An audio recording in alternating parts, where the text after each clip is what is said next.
এই তো শরীরটা বেশি ভালো না, তারপরেও আছি, চলছে আর কি। যেমন আমি হঠাৎ করেই এই হাঁটা চলাটা বন্ধ হয়ে গেল, হাঁটতে পারি না ঠিক মতো, যার জন্যে চলাফেরা না করতে পারলে যা হয় আর কি, এই ঘরে বসে থাকা।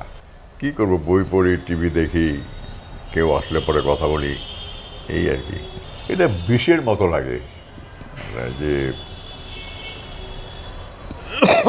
সব কিছুর থেকে নিজেকে গুটিয়ে নেওয়া,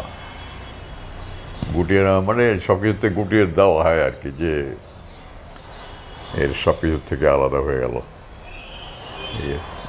সারাক্ষণই পড়ায়, আমি তো ঘরের থেকে বেরোতে পারি না, সারাক্ষণই হয় যে আমার কি হইল, সারা জীবনের এত পরিশ্রম, এত কিছু, এত চলাফেরা, দৌড়াদৌড়ি সব বন্ধ হয়ে গেল। খুব পীড়া দেয়, কষ্ট দেয়। তো পারবে যদি বসা কোনো কাজ হয় কিংবা দাঁড়িয়ে যদি কাজ হয়, কিন্তু আমার মুভমেন্ট করতেই সমস্যা হয়। মুভমেন্ট ছাড়া হলে পরে আমার কোনো অসুবিধা হয় না, করতে পারি। হ্যাঁ, পুরস্কার তো অনেক দিন আগেই পাওয়ার কথা ছিল। লোকজন সবাই বলতো যে আপনাকে পুরস্কার কেন দেয় না, আমি আমার উপযুক্ত না তাই দেয় না।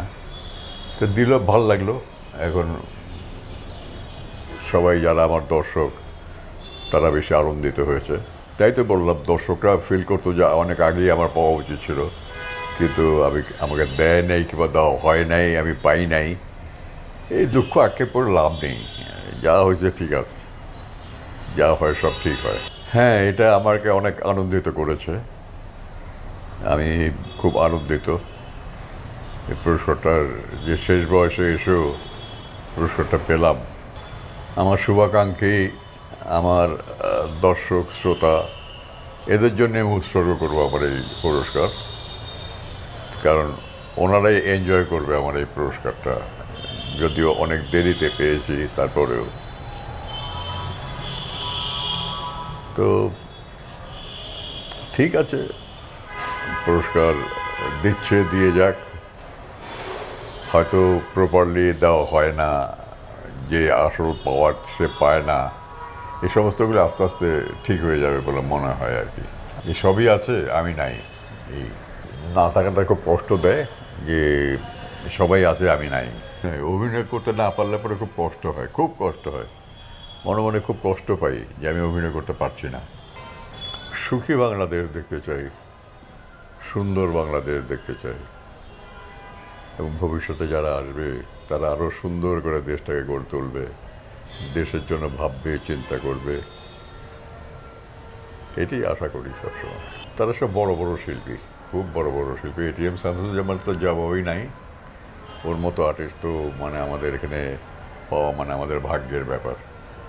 সুজাতা ভাবি অনেকদিন পুরনো আর্টিস্ট, অনেকদিন পরে এই অ্যাওয়ার্ডটা পেলেন, আমি খুব খুশি হয়েছি। আর আলমগীর তো পেয়েই যায়, সবসময় পায়, থাকে, ভালোই আছে। এই স্বাভাবিকভাবেই চাই, এবং আমার সন্তানরা যেভাবে মনে করে তারাই সেইভাবেই করবে আমারটা। আচ্ছা, আমার নিজের কোনো চাওয়া নেই। সবার বড় মানুষ সত্য, তার উপরে কেউ নাই, মানুষ সবচেয়ে বড়।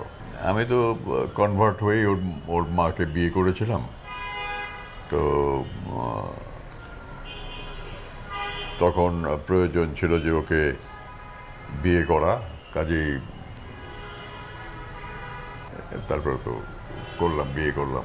ধর্ম নিয়ে আমার কোনো বাড়াবাড়ি নাই, মানুষ হচ্ছে সবচেয়ে বড়। মানুষের কাছে ধর্ম, যে যেটা ইচ্ছা সেটা পালন করুক, কিন্তু এক ধর্মের গোড়া হচ্ছে এক, যে সবার উপরে মানুষ সত্য, তাহার উপরে নাই। কাজে ধর্মের গোড়া যখন এক, তখন সবই এক।